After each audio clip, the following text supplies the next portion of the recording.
And back again. Apologies for the quick jump cut. Lunch happened, basically, to put it in its most simplest way. But yes, we return to our efforts to dock with the space station, which are currently in progress. I reckon I'll probably get about 2 more episodes recorded today, and then that should be all caught up, I believe, something like that. Might maybe then after those episodes, it might be maybe another Sel Quinta, or perhaps something else entirely. There's been one game that I've recently tried the demo for that I've rather enjoyed, and I might pick up the full version of. I'm quite strongly considering it, so there may be something completely new on the channel. It'll be a completely new genre, even. But I won't spoil the details on that just yet, partly because I don't even know if I'm going to do it, so I don't want to get you guys too hyped up. Oh, there it is. There's the rock hopper. I can see those solar panels. Okay, you know what? Cut that there. That's fine. Disengage autopilot. If we drift towards it.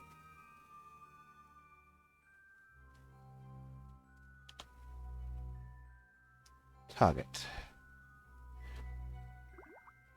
Target scope open, as they would put it in the avatar. Right. We're done for power. We've got enough power to do this? We do. Want to level out. Okay, so... Oh, which way is the RCS oriented?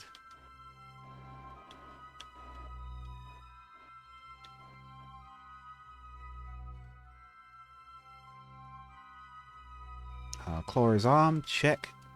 We could have done with some spotlights on the front of this. But we'll use our...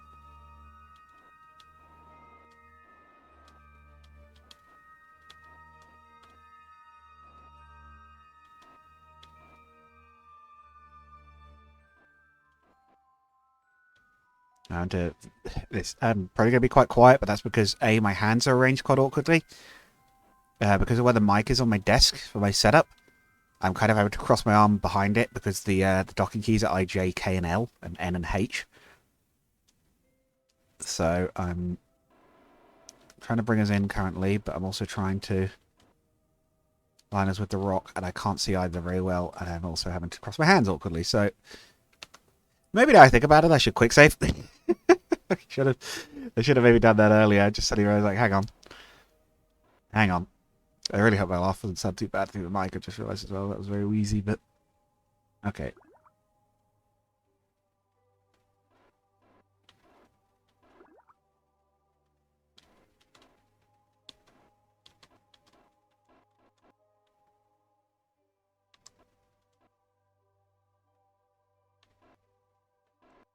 We don't need to dock with any particular point of the asteroid. It's not like with this one we actually have to be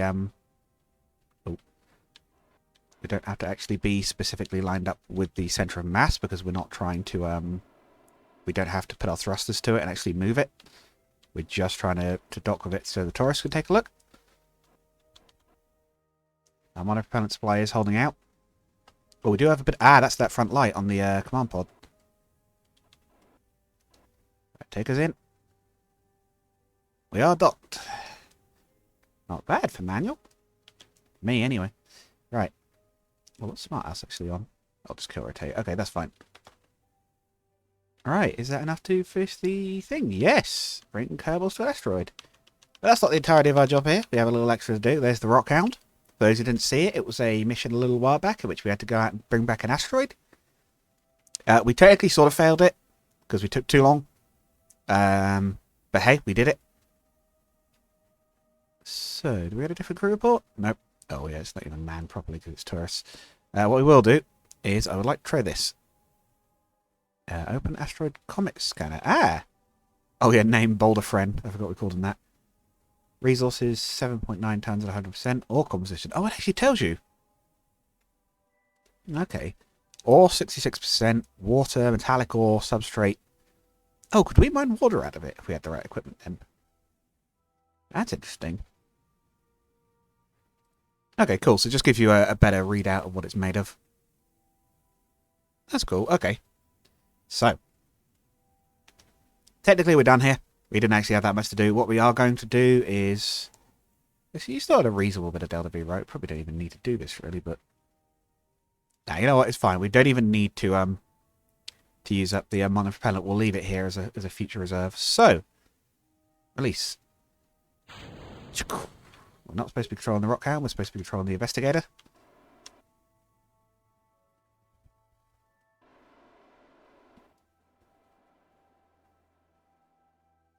Yeah, all three have gone to an asteroid. They all want recovering. We're going to try a water landing, so I think we're actually in about the perfect spot at the moment. So we want to try, see if this inflatable heat shield floats. I'm kind of curious about that. It's inflatable, it would make sense in real life. So we want our orbital path to drop down to about, yay-ish, roughly.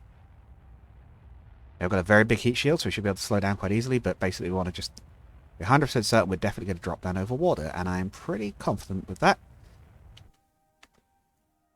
Quick save. Right. We're going to do another quick save. Here we go. Decouple.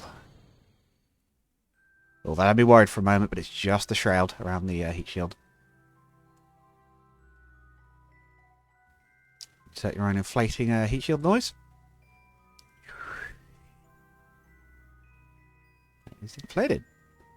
Interesting. That is interesting, actually. It doesn't have ablator on it. I guess it's just heat resistant? That's not something I'd thought of there, actually. I guess it's wide. I suppose it will slow us down a bit more anyway, but because there'll be a lot more friction, but... Huh.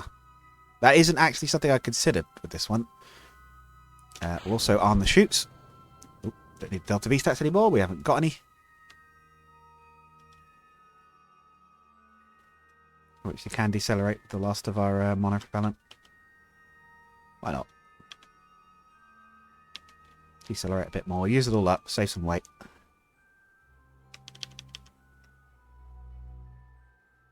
I guess we'll leave our display on sea level, given we're coming down into the water.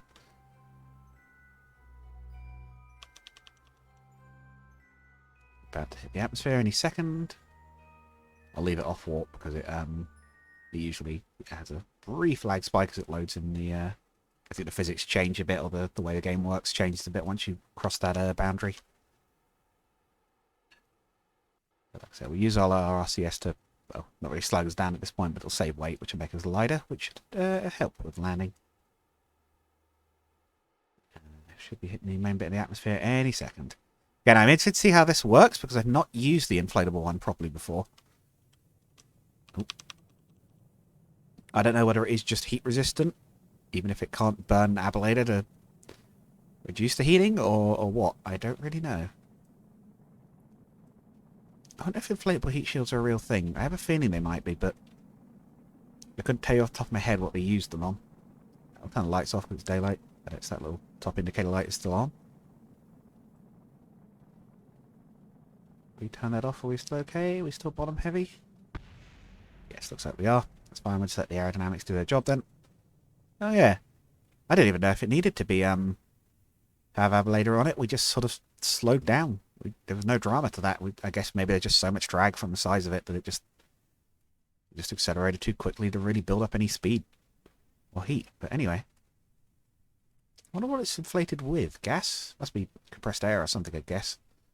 Compressed nitrogen, maybe? Something nice and stable like that. We can potentially jettison this if we wish, but I'd like, if it's not too heavy, which in theory it shouldn't be, because it's inflatable, I'd like to actually, again, see if this floats. I'm kind of curious about this. It could be potential, we could maybe deploy a few of them, or deploy sort of floating bases, future landings on places like Eve's Oceans or Lathe. Could even be floating with small engines to allow them to move themselves around. Okay, we'll increase the angles on those, because otherwise it looks like they're going to overlap.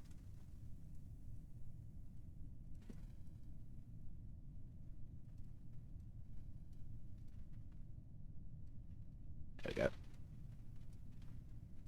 Gently descending. Otherwise, it looks like the tourists get to enjoy a nice comfortable landing compared to normal. We should be up to almost 4 million, I think, by the time we recover this craft. We've got quite a big payout on these. We've got a little over 1 million for the first three, and almost 400,000 for the last guy, so I guess we're ferrying the space equivalents of Elon Musk and what's the guy who's in charge of Virgin called that does space flights? Richard Branson? I guess we're flying the equivalent of those sorts of guys around in the Kerbal universe. Great. Technical Greg Bond, so perhaps slightly more unfortunate in some ways. Just Jordan. Maybe that's why he spelt it with an E. Maybe it's like trying to be fancy, like with Elon Musk calling his kid like X Alpha A2, whatever. Like, it's like, yes, I know what it's supposed to be. It's still a dumb name, and your kid's going to get picked on because of it. Like, I hate to say it, dude, but the lights appear to be jammed on. Interesting. Oh well, not really a problem, but oh, the lights aren't jammed on. They've become inverted compared to all the other lights. That was weird. Not quite sure what does that. Given we never reverted or anything, I would have thought that would be the sort of thing that would cause that to happen, but we are descending very slowly. I'm starting to suspect this might be a lot lighter than it looks. Or it's just causing huge drag, seeing as KSP's air is soup, basically. It does bode well for the hope of it floating. No, EVA report, not a good idea. You might actually get away with it at this speed, but just in case.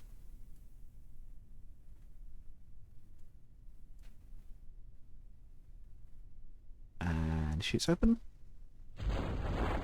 Probably set it to open at 500, but oh well. Oh yeah, look at that. No speed at all. Actually, I could probably even... We'll put the spread angle back to what it was. I always think they're going to collide with each other, but I think they do pull out a bit naturally as they... it doesn't even matter if they pull out, but it's more the look of it. Yeah. Oh yeah, they're fine. Maybe the game's actually got some built-in stuff to sort of account for that nowadays. Obviously, you do get some overlap, but maybe it's the thing they've added, or maybe the mods add it. I don't know. But either way. I think some real parachutes are sort of shaped differently. They'll actually be like longer on the outside, I think. I think there are some interestingly shaped ones. Sort of avoid that kind of issue. Because in real life, if you get one chute opens below another, the one above collapses because it's blocking all the airflow, basically. And it can actually cause problems because then the thing above tends to drop onto the chute below. It causes problems, or the one above gets tangled in the one below. You gotta be a little careful with parachutes overlapping. But again, Kerbal doesn't really simulate that, so it's fine. I think we are probably going to float. I'm going to guess vessel info. We do not weigh very much. 6 tons. Oh, would you look at that? Beautiful. Oh, floats like a charm. Would you look at that? Oh, there we go. That's a nice, comfy re-entry vessel for the tourists, and we could use that on some of our future rockets. Got space for 4 tourists and pilots. Comes nice and slow through the atmosphere, no drama. Yeah, I bet they enjoyed that trip.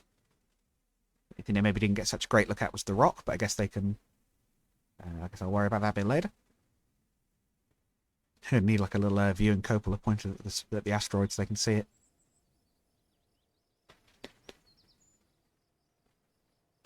Give them a free sample to take home.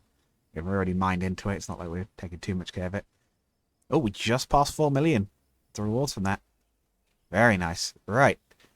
I believe we still have about 8 minutes left. Is that right? No, 12 minutes left. So we've still got a bit of time to do stuff. So maybe to make a start on our next mission, start planning, or take a look at what we could do. Kerbal's had a great time. Excellent. What are our current contracts? We did want to put up a big relay above Kerbin, so we could potentially set that up now, because that's a quick one. Missions to bring tourists up to the hotel. We probably need to bring some of the hotel guests back at some point. Moon flyby with tourists. 400 brings an asteroid. Yep, so we're not... So if we ever need money, we can repeat that mission again. There's 2 of them up at the moment. Grand Tour of Jewel. That's another big one we could do at some point. That's another tourist one, but look at that reward. However, we don't have the craft to do that just yet. Tell you what we will do. We shall quickly check up on the minimum space, get another load of science, do some research, and then we'll start building the relay. I'm going to build a big multi-dish, maybe 3-dish relay, or 3 or 4-dish relay that will go high above Kerbin, and it will allow us to transmit to multiple, what do you call it? Multiple different craft at once.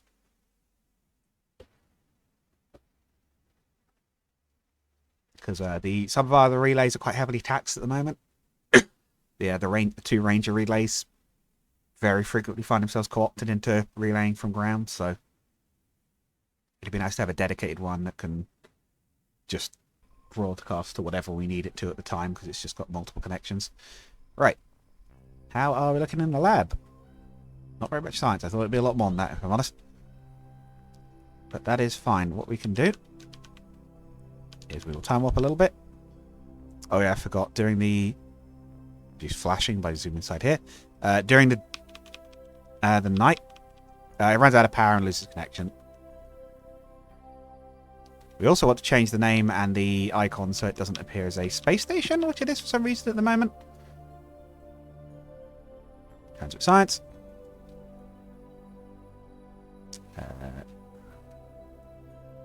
Oh, level up crew as well. I forgot about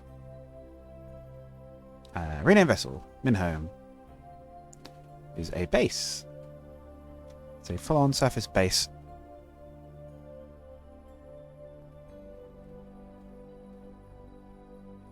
Yeah, I was going to say they're toggled off for some reason. Now we want to be able to see our surface bases. We want to see those too. Rename vessel. No, we did that. We'll just wait for the data transmission. I think there are also some experiments we could put in the lab. Not that one. That we hadn't done just yet. Might as well keep the data topped up, although we really have not burned through much of it yet. Subserve local space. It is 103 data stored. Okay, that might have been the one we didn't have yet. Oh, was it these as well? No. Okay. Let's get to clean out the reusable experiments, because we need food growing in the hydroponics bay, among other things.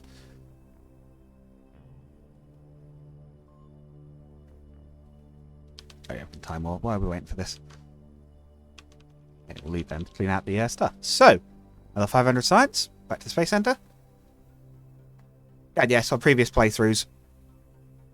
Oh, we didn't go back. I guess we'll wait for it to clear out.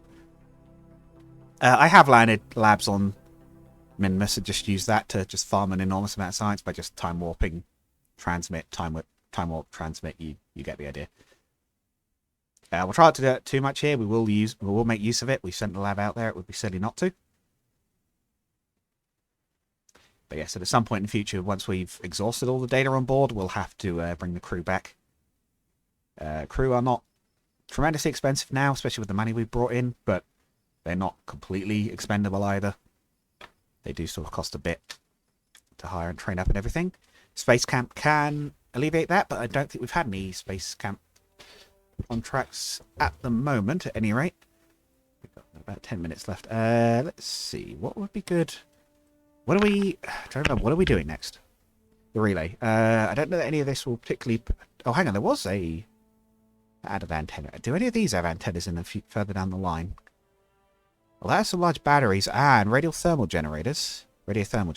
That would be useful, actually. So that's solar panels. Habitation would be useful. I was looking for antennas, ideally. Automation?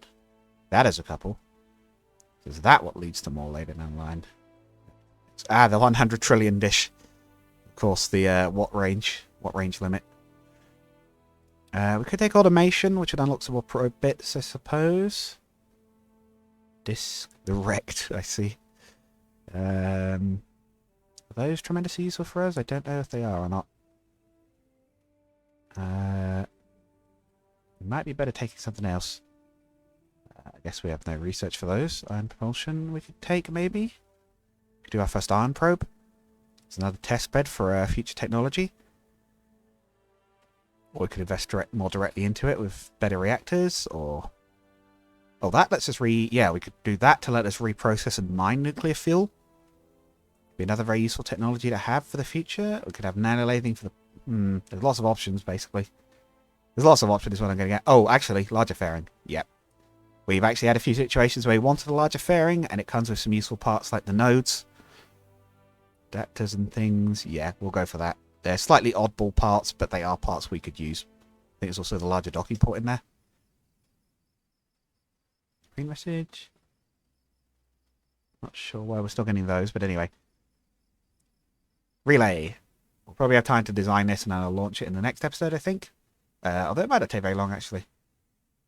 We'll see how it's looking, but yes, this needs to have decent power. 4 large antennas with a large transmission range on them. That's about it, really. Oh, and it needs a large omni antenna, because it was going to want to sit at quite high orbit. So, is our biggest probe port still the Hex?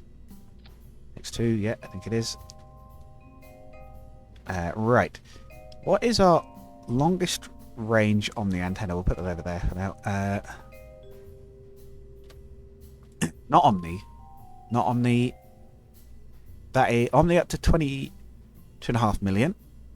Omni up to 1.5. We'll probably have one of those anyway. Omni up to 5 million. Not combinable. Cone.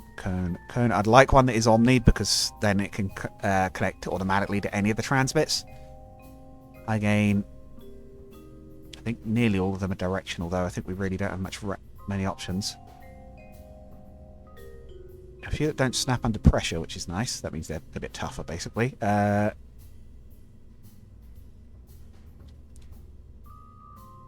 60 degree, that's quite high. 130 degree. Very high angle. 500 kilometer Omni. 400 GM, directional. That's the really big one, I believe. Yeah. Whoop. 60 GM. Impressive looking dish. We could have a few of those as our main ones. And yeah, these are the ones that actually have to be deployed. And have a feed antenna.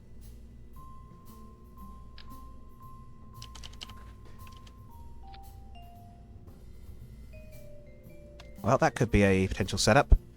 I did mention having 3, maybe even. Actually, what's their range? 400G. We do have a 400G, don't we? Yeah. We could even do that and then have another one in the center. Have that be our sort of main array, main transmitter. It's kind of alright, but I might even just stick to 3 in that case. So I'll have these as our... That'll be our main 3 antenna. And then we do need the Omni still. Have we got a forward-placing one that can do... No, I think they're still the highest, aren't they? The RFL? Yeah. Okay. What we'll do in that case, we'll have 3 32s coming out from there. They will do our transmission to network. They can go up to 5 million, which I believe will still be a higher launch altitude than any of our other relay satellites, so this should be good. We are going to need power, maybe quite a bit, because there are 3 antennas on this thing. So we'll maybe actually move these out where they're not going to collide with the solar panel. To here. Check they're not in the way of each other. Nope, we're good. Okay, should be all good to go. We need that much else at all on this, so what we'll do is we will add, though, add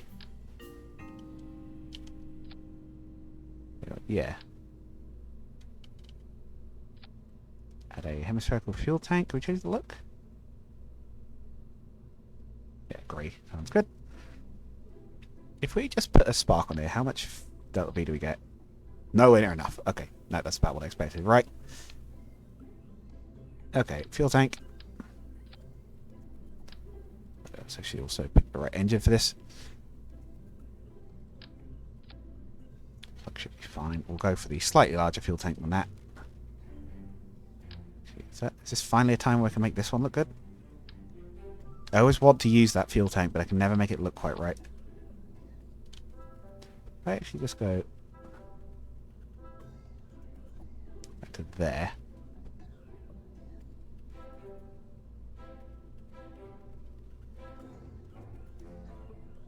Yeah, it looks okay. Alright. Looks like a little bit R2-D2-ish in some ways, or something like that. Some kind of Star Wars or droid or something, maybe. Also, let's see what the designation for this should be. I believe it's something like SR, Satellite Relay. Oh, S. Okay. SO03. Beacon. There we go.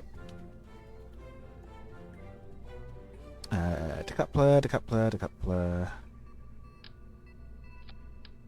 Decoupler, right. We'll do I think a 1.8 cargo bay should be fine for this. To be too big of a rocket, it's going to be a little bit bulbous looking, but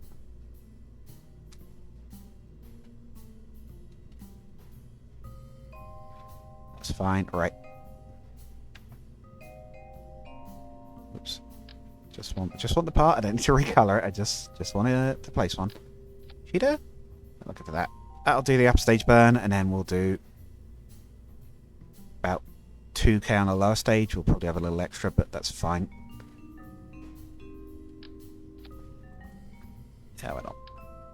I like the way that one looks, even if it's not necessarily the... I don't know what the advantage of those truss couplers is, really. The Russians use them on their rockets, but I don't know why, especially.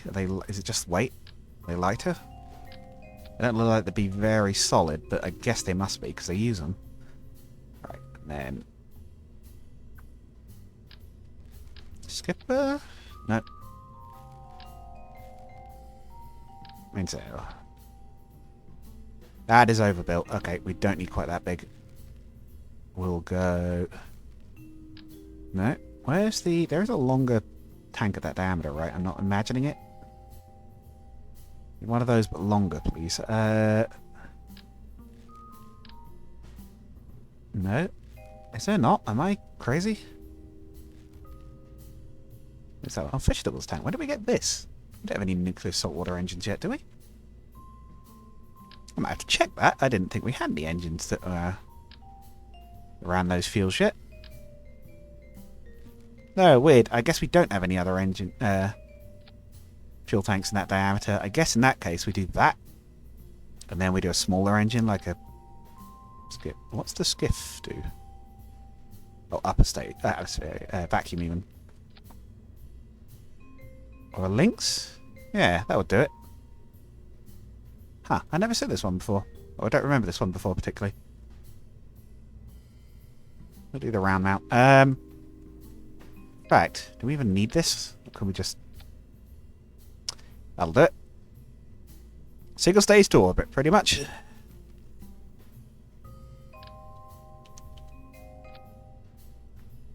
Might extend that neck a little bit. Just because it looks a little short, which can sometimes be a little unstable, a little less stable. There we go. Right. Oh, and of course, I need to remember, put a transmitter on the outside. I can actually talk to it because the covered up transmitters do not work. That is basically the end of the episode, so I think we will indeed end with that ready to go. And we'll start the next one by launching it. Hopefully you guys have had fun today. Enjoyed our little tourist mission and whatnot. I always try to remember to say this in my videos. I make games as well as recording them and playing them. So if you want to help the channel, the absolute best way to do that is go have a look at the description. Check out the games I made. You'll love them. There's playthroughs in the channel as well if you'd like to take a look at them. And until next time, I'll see you guys all again later. Goodbye.